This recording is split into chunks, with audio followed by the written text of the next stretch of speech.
大家好，我是萨姐，今天来分享全蛋打发的巧克力海绵蛋糕的做法。不少朋友在制作海绵蛋糕的时候，经常会遇到消泡、膨胀不起来，或者口感粗糙干硬的问题。其实一个成功的海绵蛋糕也可以和戚风蛋糕一样蓬松柔软，组织细腻，而且比起戚风蛋糕有更好的承托力，用来做比较复杂的蛋糕装饰。先预热烤箱至150度，准备3枚常温的大号鸡蛋，连壳每个大约60到65克。先把鸡蛋打入一个干净的玻璃盆里，鸡蛋液搅匀，测一下目前20度不到，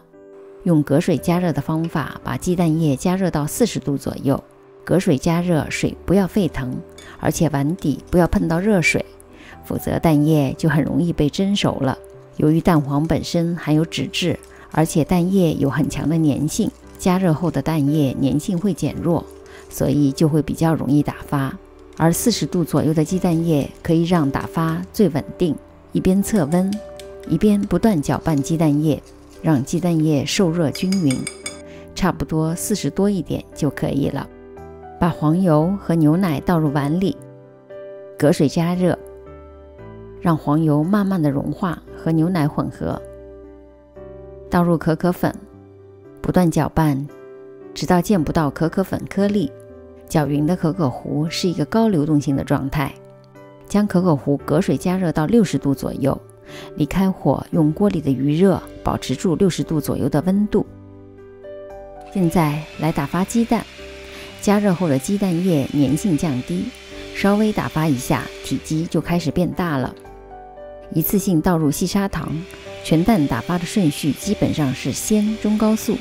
然后中速，最后低速。中高速打发时，空气大量进入鸡蛋液里，形成许多大的气泡，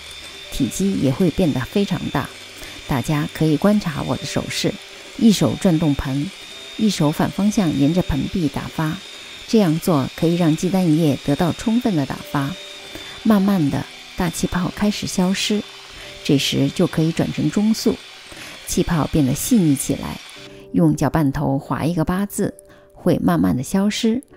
就开始转成低速。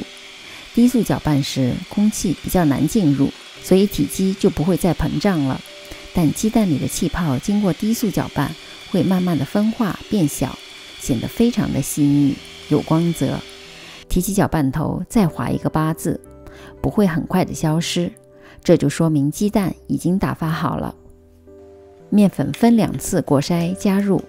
可以看到面粉是浮在表面的，如果倒入的面粉往下塌陷，说明鸡蛋打发的还没有到位。面粉直接和打发的鸡蛋混合，轻微的消泡是十分正常的现象。用手动打蛋器进行翻拌，可以减少大量消泡的几率。由底部往表面提起打蛋器，抖一下，让面粉散开，反复的翻拌。翻拌的速度要又快又轻柔，搅拌好的面糊应该完全见不到干粉和小颗粒。巧克力海绵蛋糕要做的蓬松绵密，可可糊的最佳温度需要在60度上下，因为温度太高会破坏面糊的稳定性，而温度太低会很容易消泡。取少量的面糊与可可糊搅匀，然后再倒回面糊里，依然用翻拌的方法搅拌到完全的均匀。这时候的蛋糕糊提起搅拌头，顺滑的流下，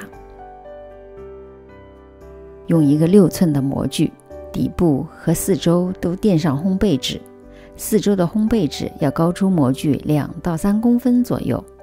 倒入模具里，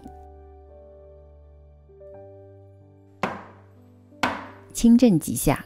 也可以划圈去除面糊里的小气泡。测一下蛋糕糊的温度，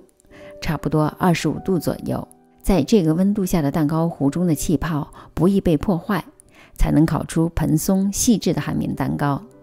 放入烤箱下层150度烤40分钟，然后调到160度烤5分钟，让表皮比较干一点。取出后马上脱模，接去烘焙纸。如果想要平整的表面，可以翻转蛋糕，将底部当面，